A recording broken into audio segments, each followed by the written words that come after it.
You will hear a number of different recordings, and you will have to answer questions on what you hear. There will be time for you to read the instructions and questions, and you will have a chance to check your work. All the recordings will be played once only. The test is in 4 parts. Write all your answers in the listening question booklet. At the end of the test, you will be given 10 minutes to transfer your answers to an answer sheet. Now turn to Part 1. Part 1. Listen to this telephone conversation between Janice Biggins, who works for a house renting agency, and John Anderson. First, you have some time to look at questions 1 to 6.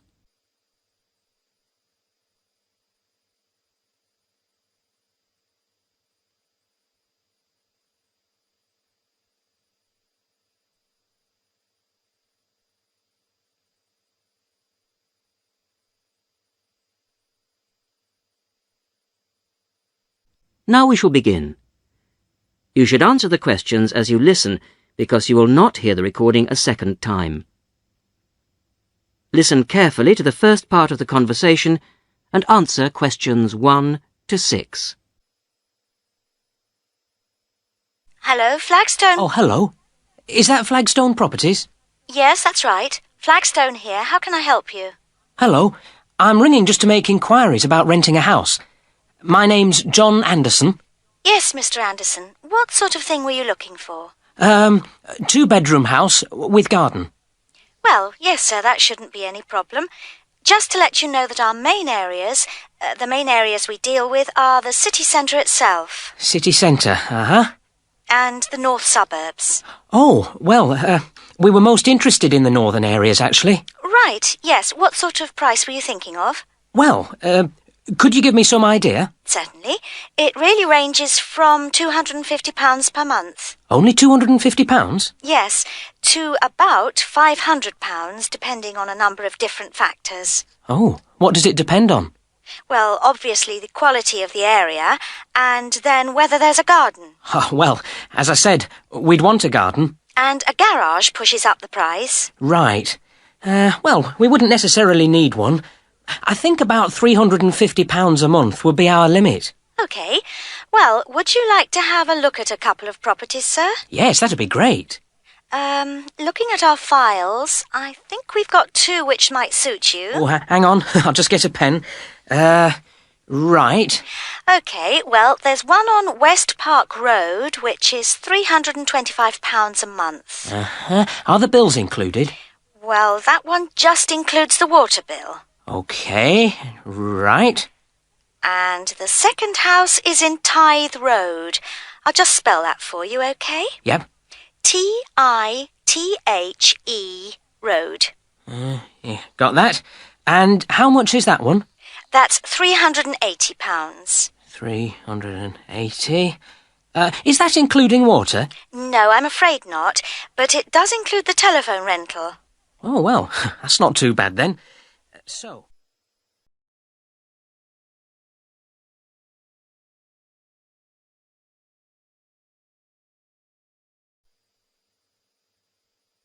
Before you hear the rest of the conversation, you have some time to look at questions 7 to 10.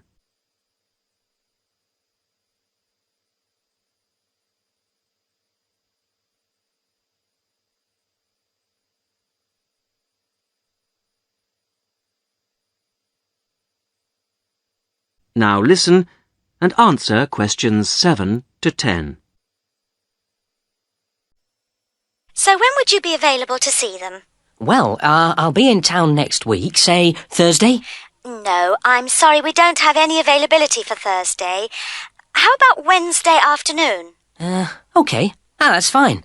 Would 5 be OK? Yes, fine. 5 o'clock it is. Just come to the Flagstone offices.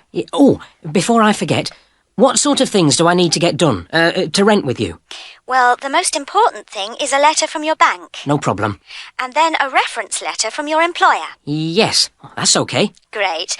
And then we would need you to give 2 weeks' notice of moving in. Right, 2 weeks' notice. And what about a deposit? That's 1 month's rent, whatever the amount is. OK. 1 month. Is that it? No, sorry, one more.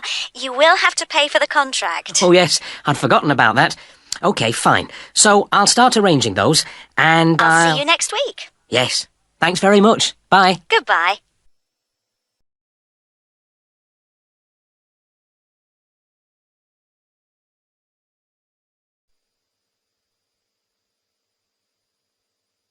That is the end of part 1.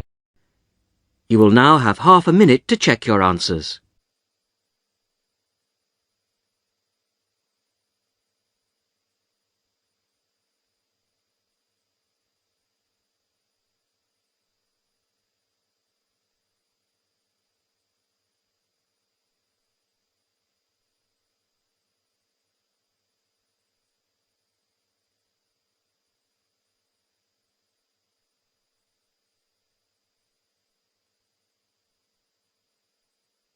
Now turn to part 2. Part 2. You are going to hear a conversation between two women about the health system in England. First, you have some time to look at questions 11 to 17.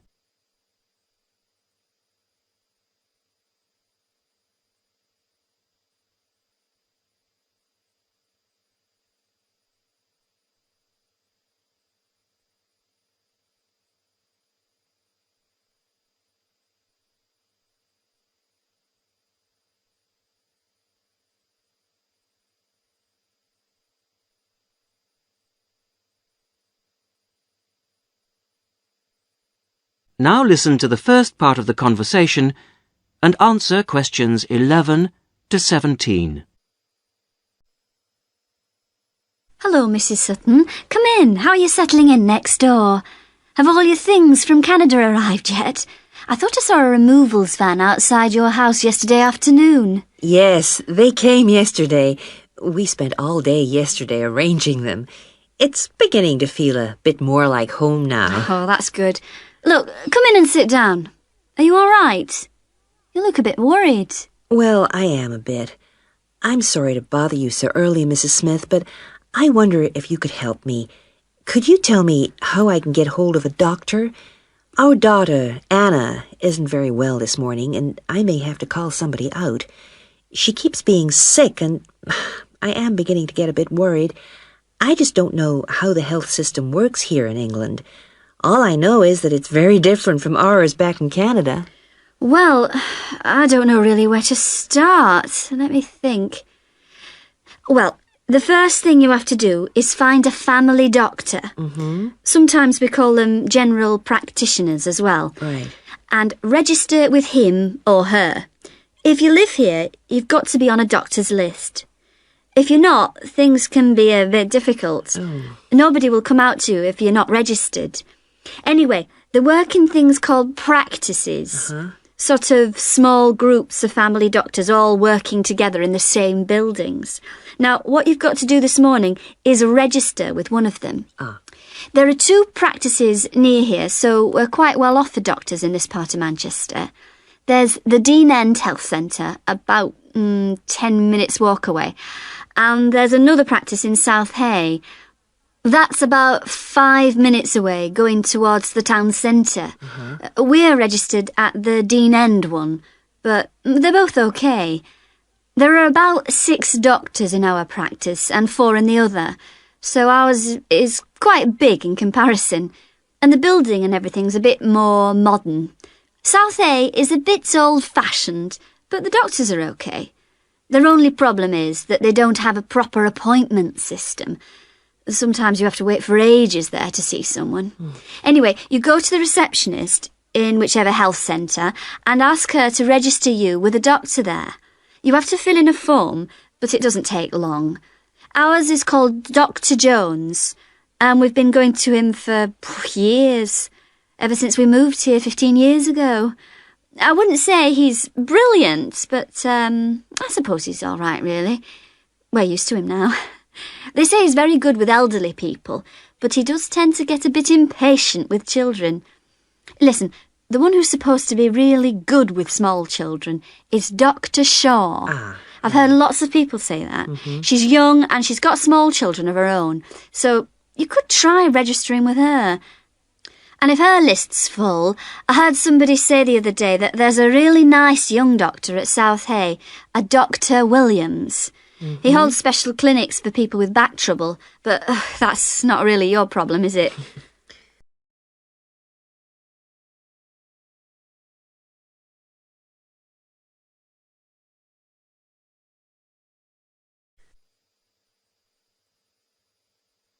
Now you have some time to look at questions 18 to 20.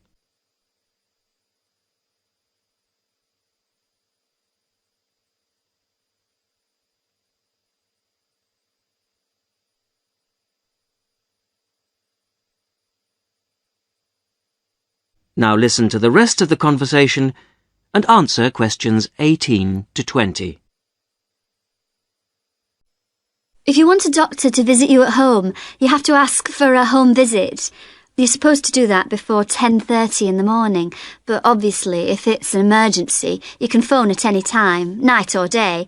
It might not be your doctor that comes, though. It's quite often one of the other doctors in the practice. It doesn't really seem to make much difference. Right. Otherwise, you make an appointment to see your doctor at the health centre. You usually get seen the same day. Not always, of course, but usually, as I say. They hold surgeries between 9 and 11:30 every weekday, and from 4 to 6:30 Monday to Thursday. Saturdays are only for emergencies. I see. When the doctor sees you, he gives you a prescription. He writes what medication you need on it, and you take it to a chemist's shop.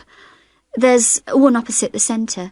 If it's for a child under 16, you don't have to pay, so if it's for Anna, there's no problem. The same thing goes if you're unemployed or retired, or if you're pregnant. Just as well, because it's not cheap. You pay the same price for each item the doctor has prescribed. At the moment, it's something like £5 per item. So you pay for the medication, but the consultation with the doctor doesn't cost you anything. It's completely free as long as you're a resident here. You're going to be here for 3 years, aren't you? So, well, there shouldn't be any question of you paying anything to see the doctor. So that's one less problem to worry about. Look, Mrs. Sutton, if you want, I'll sit with your daughter for half an hour if you want to go down to the health centre to register. It's no trouble, really, don't worry. Are you sure you wouldn't mind? That would really help me a lot. I'll ask them if they can send someone round later to see Anna. I think I'll try the Dean End Centre. Good idea. Don't worry about Anna. Right. I'll be back as soon as I can.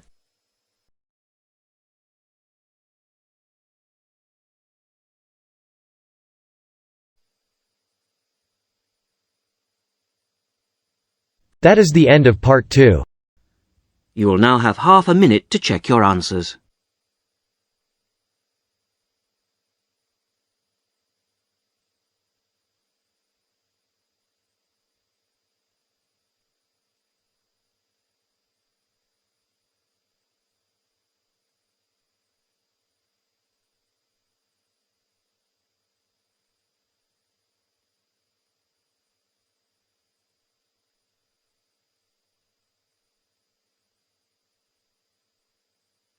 Now turn to part 3. Part 3. You're going to hear a university tutor interviewing a candidate for a place on a postgraduate diploma course in teaching geography. First, you have some time to look at questions 21 to 27.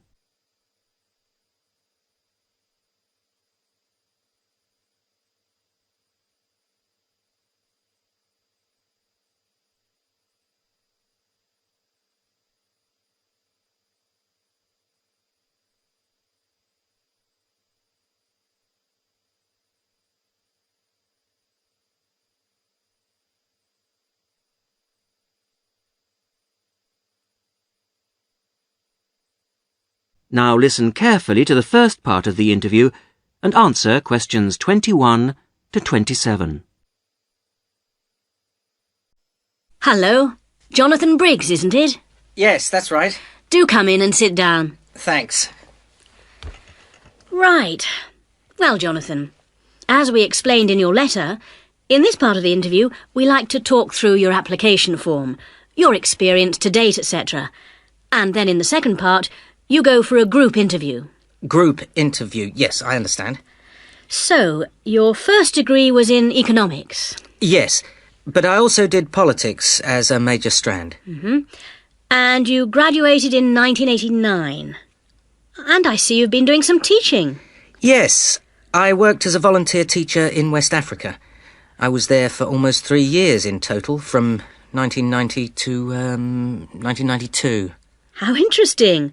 What organisation was that with? It's not one of the major ones. It's called Teach South. Oh, right. Yes, I have heard of it. It operates in several African countries, doesn't it? And what kind of school was it? A rural cooperative. Oh, a rural cooperative. How interesting. And what did you teach? A variety of things in different years. I did, with forms 1 to 3, mainly geography, and some English with form 5. Then, in my final year, I took on some agricultural science with the top year. That's form 6. Right. Quite a variety, then. I also ran the school farm. How interesting.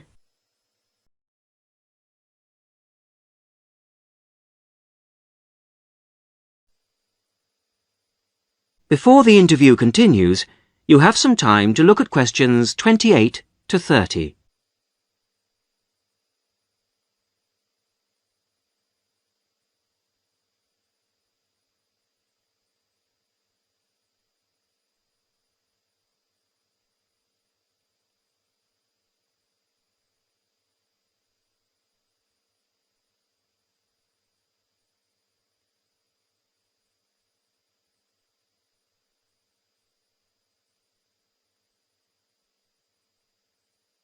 Now listen to the rest of the interview and answer questions 28 to 30.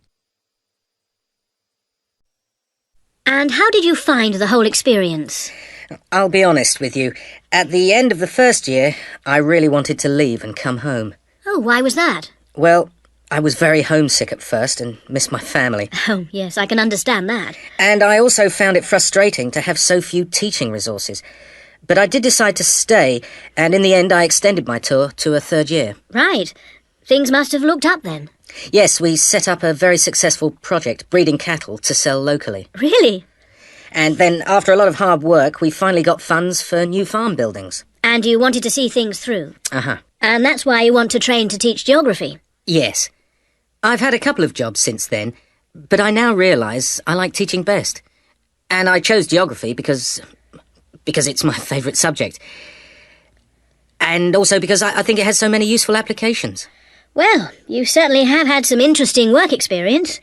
I'll ask you now to go on to the next stage of the interview.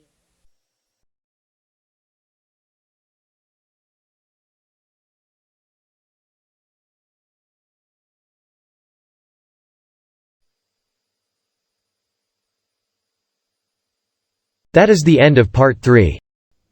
You will now have half a minute to check your answers.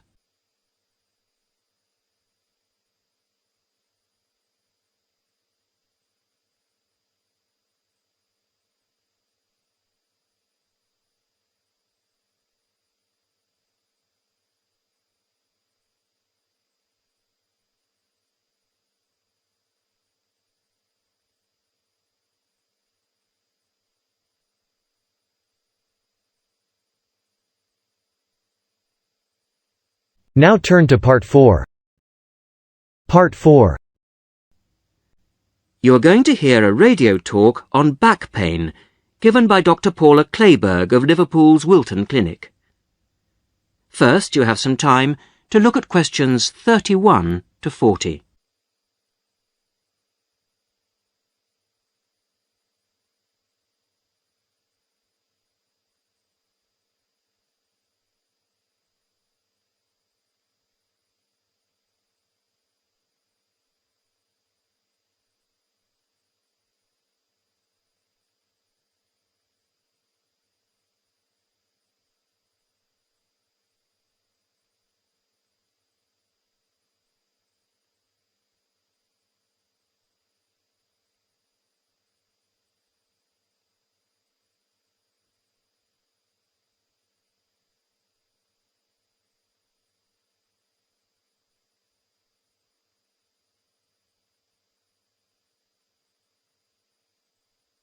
Now listen carefully to the talk and answer questions 31 to 40.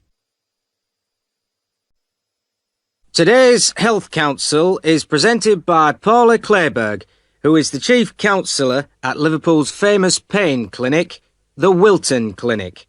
Paula. Do you know what Prince Charles, Sevi Ballesteros and Elizabeth Taylor have in common? They all suffer from chronic back pain. In fact, bad backs are one of the most common health problems today, affecting people in all walks of life. The most recent available figures show that about 250,000 people are incapacitated with back pain every day. And many sufferers don't know the cause or the solution to their problem. The majority of our patients at the clinic tend to be women. They are especially vulnerable because of pregnancy, but also because of osteoporosis, which I personally believe to be the major cause of problems for women. I have many women patients who say they have completely given up exercise because the pain makes them so miserable. But of course, that starts up a vicious circle. Bed rest, giving up exercise, and painkillers are traditional responses to back pain. But although there are many excellent drugs on the market, at our clinic we're beginning to realise the unique benefits of relaxation therapy.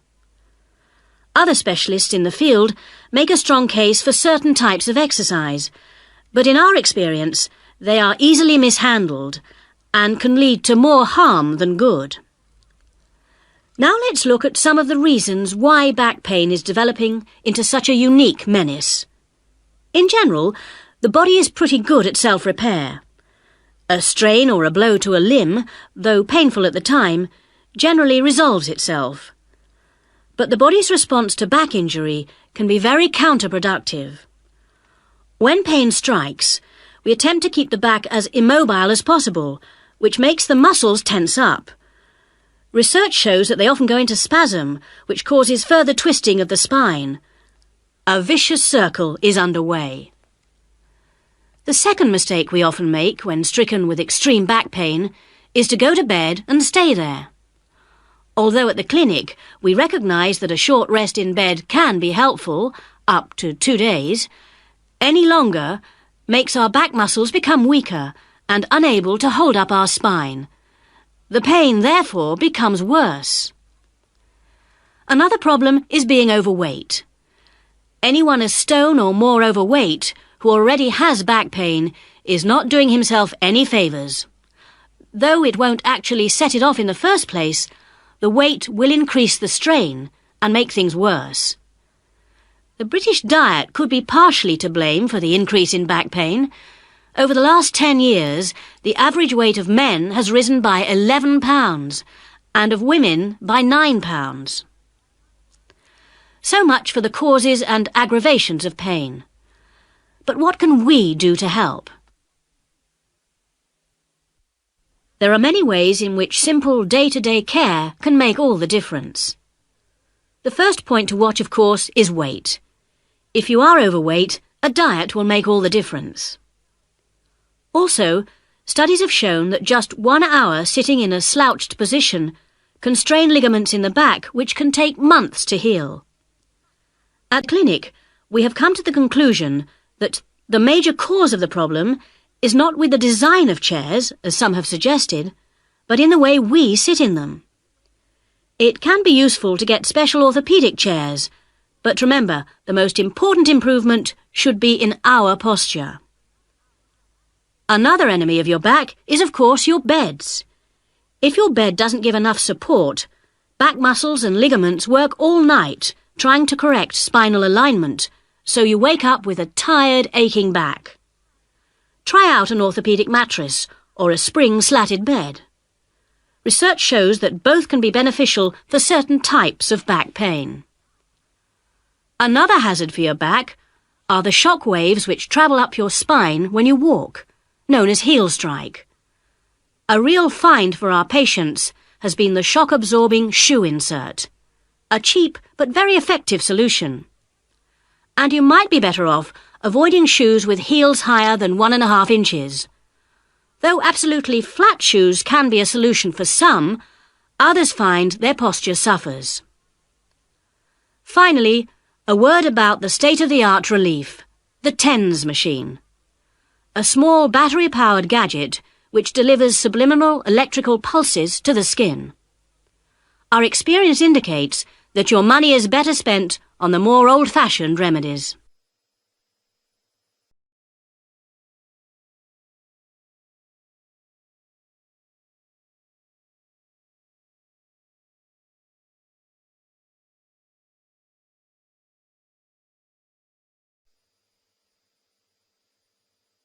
That is the end of part 4.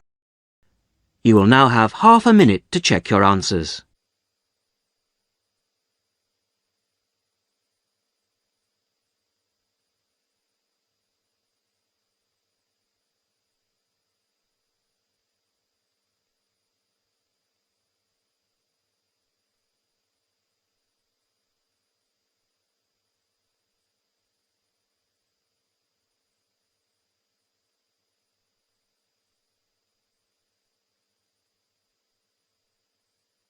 That is the end of the listening test.